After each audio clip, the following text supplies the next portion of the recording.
கும்பராசி அன்பர்களே, 2026 மே மாதம் எப்படி இருக்க போகுது அப்படின்னு பார்க்கும் பொழுது, அது குறிப்பாக தொழில், வேலை, வியாபாரம் எப்படி இருக்குன்னா 10ஆம் இடத்தை பார்க்கணும்.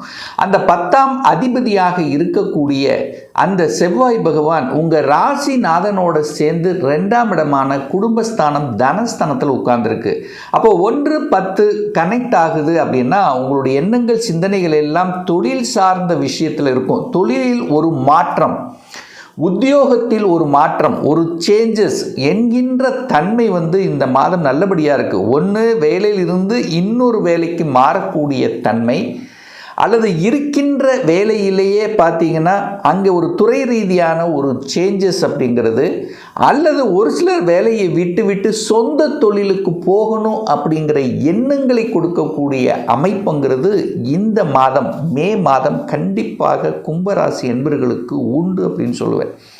அதுவும் குறிப்பாக சொல்லப்போனால் இந்த மே மாதம் 11ஆம் தேதி என்று இந்த 10ஆம் அதிபதியாக இருக்கக்கூடிய அந்த செவ்வாய் பகவான் ஆட்சி பலத்தோட ஸ்ட்ராங்காக வலிமையாக 3ஆம் இடம் என்று சொல்லக்கூடிய முயற்சி ஸ்தானத்தில் போய் உட்கார்ந்துருக்கு. அப்போ முயற்சிகள் அத்தனையும் வெற்றியாகக்கூடிய தன்மை உண்டு. அப்போது தொழிலில் ஒரு சேஞ்சஸ், புதிய தொழிலில் என்ட்ரியாவதற்கான வாய்ப்புகள், அல்லது தொழிலை விரிவுபடுத்துவதற்கான அமைப்புகள், சந்தர்ப்பங்கள், வேலையில் இடமாற்றம், உத்தியோக மாற்றம், ப்ரமோஷன் கிடைக்கக்கூடிய வாய்ப்புகள், வியாபாரத்தில் பார்த்தீங்கன்னா புதிய யுக்திகளை கையாளக்கூடிய அமைப்புகள், சுறுசுறுப்பாக தன்னம்பிக்கையுடன் செயல்படக்கூடிய அத்தனை அம்சங்களும் இம்மே மாதம் கும்பத்துக்கு நல்லா இருக்கணும் அப்படிங்கிறது ஸ்ட்ராங்காக நம்ம இந்த இடத்துல சொல்லலாம்.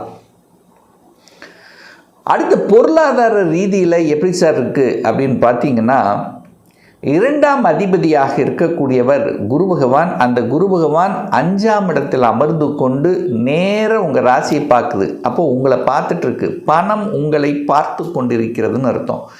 அதுவும் 4ஆம் அதிபதியாக இருக்கக்கூடியவர் சுக்கிரன். அந்த சுக்கிரன் ஆட்சி பலத்தோடு ஸ்ட்ராங்காக உட்கார்ந்துருக்கார். அதாவது கும்பத்துக்கு ராஜயோகத்தை தரக்கூடிய சுக்கிர பகவான், பாக்யாதிபதியான சுக்கிர பகவான் ஆட்சி பலத்தோடு உட்கார்ந்துருக்கார்.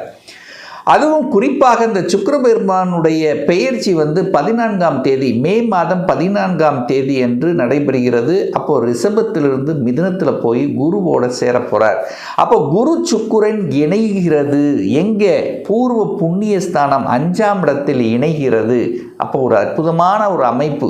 அப்போ சுக்கிரன் பாக்யாதிபதி, குருங்கிறது தனாதிபதி, பாக்யாதிபதியும் தனாதிபதியும் இணைவு பெற்று 5ஆம் இடத்தில் இருக்குது. அப்போ பொருளாதார முன்னேற்றம், பொருளாதார உயர்வை கொடுக்கக்கூடிய ஒரு அற்புதமான ஒரு காலகட்டம் இந்த கும்பத்துக்கு. அப்போது பணத்தில் பிரச்சனை வராது. பணம் ரீதியில் இருந்து வந்த சில சங்கடங்கள் தீரப்போகிறது. பணம் எங்கேயாவது கொடுத்து வைத்திருந்தாலும் கூட இப்போ ரிட்டர்ன் வருவதற்கான வாய்ப்புகள், சந்தர்ப்பங்கள், இப்போது பணம் சார்ந்த விஷயத்தில் நல்லது நடக்கக்கூடிய ஒரு காலகட்டம் தான் இந்த மே மாதம் கும்பராசி அன்பர்களுக்கு. இந்த சனி செவ்வாய் 2 கிரகங்கள், 2 பாவ கிரகங்கள் குடும்பஸ்தானத்தில் இருக்கிறதுனால குடும்பத்தில் மட்டும், ஏன்னா சனி செவ்வாய் 2மே ஆகாது, ஏதோ ஒரு வகையில் ஒரு கோபத்தை கிளப்பக்கூடிய தன்மை இருக்கும். அப்போ அங்கே மட்டும் கொஞ்சம் விட்டு கொடுத்து அனுசரணையோடு போகணும். ஏன்னா ஏதாவது ஒரு டெம்ப்ட் ஆக்கக்கூடிய தன்மையை கொடுக்கும். ஏன்னா செவ்வாய் 2ஆம் இடத்துல வாக்குஸ்தானத்தில் உட்கார்ந்துருக்கு. அப்போ செவ்வாய் என்னாலே கோபக்காரன், செவ்வாய் என்னாலே முதல்ல செஞ்சுட்டு அதுக்கப்புறம் யோசிப்பது. ஸோ இந்த மாதிரி இருக்கிறதுனால இந்த மே 11 வரைக்கும் கொஞ்சம் கோபத்தை கண்ட்ரோல் பண்ணணுங்கிறத மட்டும் ஞாபகத்தில் வைத்து கொண்டாலே போதுமானது. திருமணம் சார்ந்த சுப காரியங்கள் இந்த மாதம் எப்படி இருக்குன்னு பார்த்தீங்கன்னா, 7ஆம் இடத்தை பார்க்கணும். 7ஆம் அதிபதியாக இருக்கக்கூடியவர் சுக்கிர பகவான், அதாவது 7ஆம் அதிபதியாக இருக்கக்கூடியவர் சூரிய பகவான். அந்த சூரிய பகவான் 3ஆம் இடத்துல முயற்சி ஸ்தானத்தில் உச்ச பலத்தோட வலிமையாக உட்கார்ந்துருக்கு. 5ஆம் அதிபதியோடு இணைகிறது. 5-7 கனெக்ட் ஆகுது. அன்பு, பாசம், காதல், நேசம், திருமணம் நடக்கும். அப்போது திருமணம் சார்ந்த சுப காரியங்களை செய்யக்கூடிய அமைப்புகள், சந்தர்ப்பங்கள் இந்த காலகட்டத்தில் நிச்சயமாக உண்டு. கேது இருக்காரே, சின்ன சின்ன ஞானத்தை கொடுத்துருக்கும்.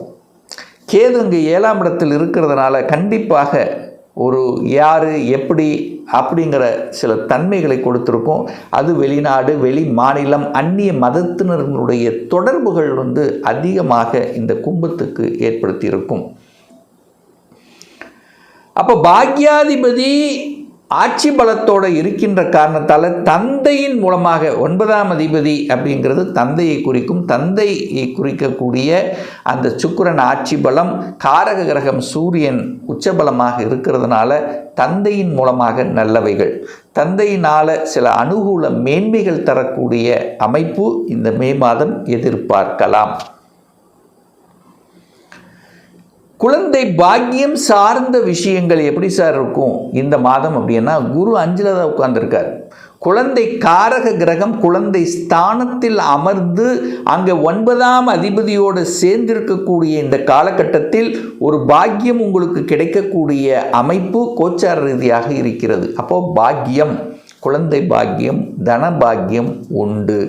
அப்போ குழந்தை இல்லாத கும்பராசி என்பவர்கள் இந்த மாதம் குழந்தை பாக்கியத்தை பெறுவதற்கும் அந்த குழந்தை நினைத்து சில சந்தோஷமான செயல்பாடுகள் இருப்பதற்கும் குழந்தைகளினுடைய ஆசைகளை நிறைவேற்றி கொள்வதற்கும் ஒரு சந்தர்ப்பம், ஒரு நல்ல தன்மையில் இந்த மாதம் இருக்கிறது. லாபாதிபதி 11ஆம் இடம் என்பது லாபத்தை கொடுக்கக்கூடிய, மனமகிழ்ச்சியை கொடுக்கக்கூடிய, சந்தோஷத்தை கொடுக்கக்கூடிய ஒரு இடம். 11 உல்லாசத்தை கொடுக்கக்கூடிய 11. அப்போது குரு 11ஆம் இடத்தை பார்க்கிறார். 11ஆம் அதிபதியாக இருக்கக்கூடிய குரு பகவான் 11ஆம் இடத்தை பார்ப்பது நல்ல அமைப்பு. அப்போது 11ஆம் இடத்தின் சம்பந்தப்பட்ட விஷயங்கள் நல்லபடியாக நடக்கும். மூத்த சகோதரர்கள் மூலமாக அனுகூலம், ஆதாயத்தை பெறக்கூடிய ஒரு மாதம்.